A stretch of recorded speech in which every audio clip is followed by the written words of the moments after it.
આ જુઓ એક નવો વિડીયો લઈને આવ્યા છે. આ બોક્સ બધા પડી રહ્યા છે તે તમને દેખાતું હશે શેના છે. તો આ છે એસી અમે નવું લાવ્યા છે બ્લુ સ્ટાર કંપનીનું, જે પાવી જેતપુરમાં પ્રતિક ઇલેક્ટ્રોનિક્સ છે ત્યાંથી લીધું છે અને અમે હંમેશા ત્યાંથી જ ખરીદી કરીએ છીએ ઇલેક્ટ્રોનિક્સ વસ્તુની. તમે પણ ત્યાં જાઓ અને ખરીદી કરો, ખૂબ સરસ અનુભવ મળશે. આ દેખો અમારે એસી લાગી ગયું છે. એસી છે બ્લુ સ્ટાર, વિરાટ કોહલીના ફેન છે અમે, એટલે એસી આજે ઇન્સ્ટોલ કરાવી દીધું છે પ્રોપર. એનો ફૂલ વિડીયો યુટ્યુબમાં આવી જશે એટલે તમે વિડીયો દેખજો. પણ આ રૂમની તમે હાલત જુઓ કેવી થઈ ગઈ છે. આ કેટલી ખરાબ કન્ડિશન થઈ ગઈ છે. આ બધું ડ્રિલિંગ કર્યું ને બધું કર્યું. આ બહાર જુઓ, આ બહાર આઉટડોર છે. આ બહારનો આ બધું કચરો દેખો. એટલે સાફ સફાઈ કરવાની છે, એટલે મારે સાફ સફાઈ કરતાં જ કલાક લાગી જશે. બોલ. એટલે હવે જોઈએ. આ બધો સામાન આ બાજુથી આ રૂમમાં લઈ આવ્યા છે. આ જુઓ, આ બધો બેડથી માંડીને કપડાં બપડા બધું આ બાજુ લઈ આવ્યા છે. એટલે આ બધું સાફ કરવાનું, વ્યવસ્થિત મૂકવાનું. એટલે બહુ ટાઈમ લાગશે, એટલે તમે થોડા વિડીયોમાં જોડાયેલા છે. આ છે અમારે ઇન્સ્ટોલેશન કરવાવાળા ભાઈ, એમનું નામ છે કુનાલ. અમારે એસીની દરેકે દરેક સર્વિસ આ ભાઈ જ કરે છે, જે પાવી જેતપુરમાં રહે છે. પાવી જેતપુરનું રાસલી ગામ છે, તો ત્યાં જ એમનું રહેવાનું છે અને પ્રતિક ઇલેક્ટ્રોનિક્સમાં કામ કરે છે.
તમારે પણ બધું ફેમિલી છે ને?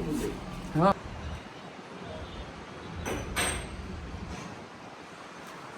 અહીં હવે અમારે પ્લોટિંગ થવાનું પાછળ અહીંયા. ના લા ખાવું લઈને શું કરીએ? આ જેતપુર વાળું કદાચ વેચાઈ જાય, કાલી લઈએ.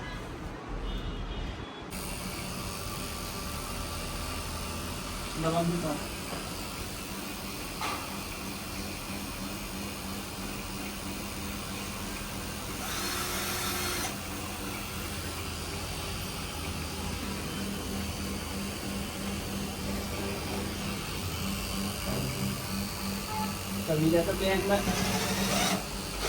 પૈસા નહીં પડે. બેંકમાં ઉપડી જાય કશું એ નહીં, ઉપડી જાય. મારે જતા જ રહેવું. આ ઓગણી હજાર કશું ના કર વગર હોય તો લાગણ રૂપિયા તો બધા ખલા વધારે હોય હતા અઘરું. એટલે જ મેં ઉપર ફોન નહીં કોઈને રિસીવ કરું.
સીલ પડી જાય એમાં